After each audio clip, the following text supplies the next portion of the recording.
Alors comment diminuer ces pensées? Alors la première des choses, c'est qu'il faut avoir une vie simple et ordonnée le plus possible.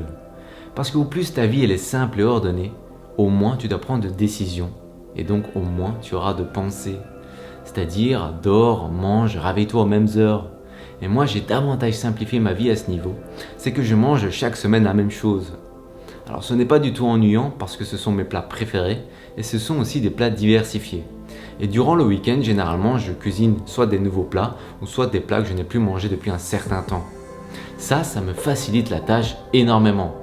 Un autre conseil que je peux te donner, c'est d'écrire toutes les dates importantes. Parce qu'on vit dans une société et on a tous énormément de responsabilités.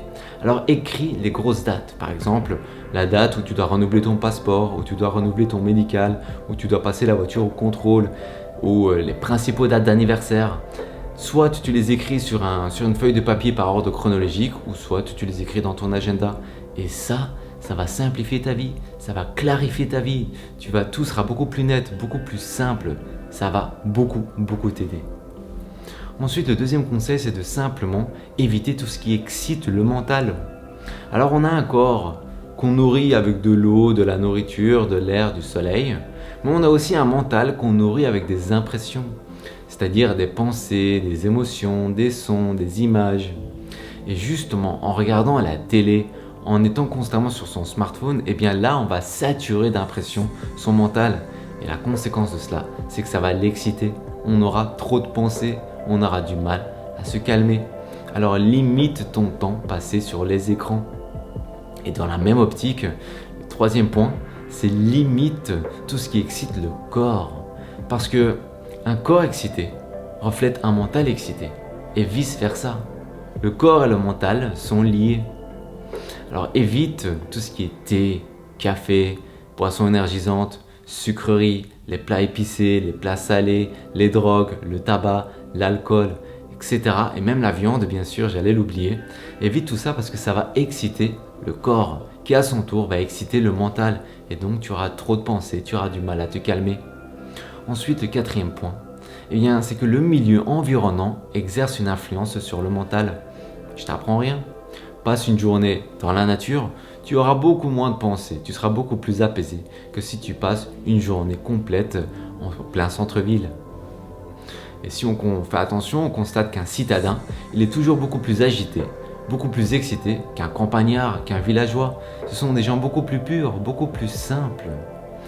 Et d'ailleurs, la vie en ville devient malheureusement de plus en plus désagréable. Un bête exemple, c'est qu'auparavant, quand on se garait, on était garé. Maintenant, déjà, il faut trouver une place pour se garer. Et quand on a trouvé la place, il faut faire attention de payer sa place et de bien mettre, par exemple, ses pneus bien parallèles à la chaussée parce qu'on risque d'avoir une amende pour mille et une raisons. Et donc, toutes ces petites choses font en sorte que la vie en ville devient de plus en plus désagréable. Et quand on est dans un endroit désagréable, on a plus de pensées.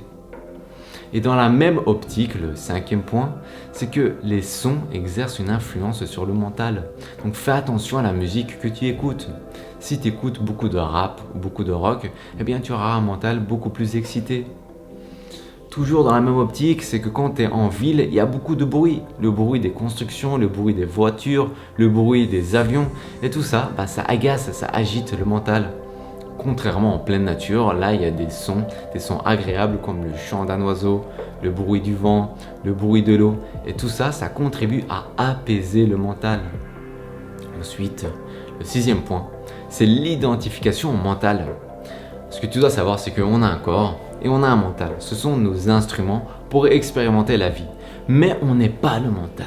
Alors dans le mental, il y a différentes parties. Ça, j'en parle plus en détail dans une autre vidéo. Et une des parties, c'est l'ego. C'est cette fameuse voix dans cette tête. Au plus on est identifié à cette voix, en plus on aura de pensées. Alors c'est pourquoi il faut pratiquer la méditation. La méditation, ce n'est rien de religieux, c'est tout simplement l'art scientifique de maîtriser le mental. Et en pratiquant la méditation, tu vas prendre la place de l'observateur. Tu vas te détacher de tes pensées. Tu vas les voir défiler un peu comme un nuage. Et ça, petit à petit, ça va te permettre d'être de plus en plus calme et d'avoir de moins en moins de pensées. Alors là, on va arriver au dernier point. Je pense que tu ne t'y attends pas à celui-là, mais je te promets que c'est le plus important. C'est de simplement être une bonne personne. Parce que la nature du mental, ce n'est pas de nous rendre heureux, mais de nous maintenir en vie. Et au plus, tu es dans la magouille, tu parles sur le dos des gens, tu es quelqu'un de malhonnête, tu triches, tu mens, tu voles, eh bien au plus tu vas te mettre dans des situations difficiles, dans des situations problématiques. Et donc au plus ton mental va cogiter, va réfléchir, va penser pour te sortir de tes éventuels problèmes. Donc lorsque tu es une bonne personne, tu es la première personne qui en bénéficie. Parce qu'il y a beaucoup de personnes qui disent mais ça sert à rien d'être une bonne personne parce qu'on va se faire marcher dessus pour mille et une raisons. Alors non, quand tu es une bonne personne, tu as la paix de l'esprit. La première personne qui en bénéficie, c'est d'abord toi-même. Donc fais ce cadeau à toi. Et l'avantage, c'est que les personnes aux alentours vont aussi en bénéficier.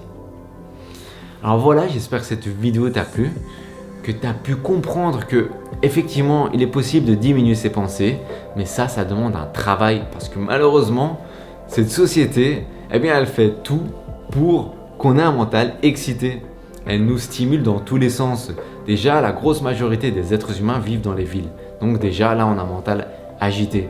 Le travail, les responsabilités, ça ne facilite pas les choses. La télé, les smartphones, ça empire. Et la nourriture qu'on mange, généralement, elle est excitante. Et donc, tout notre mode de vie actuel, eh bien, il va dans le mauvais sens. La bonne nouvelle, c'est qu'il est possible de diminuer ses pensées. Mais ça demande un travail. Alors voilà, j'espère que cette vidéo t'a plu. Prends soin de toi et on se dit à très bientôt.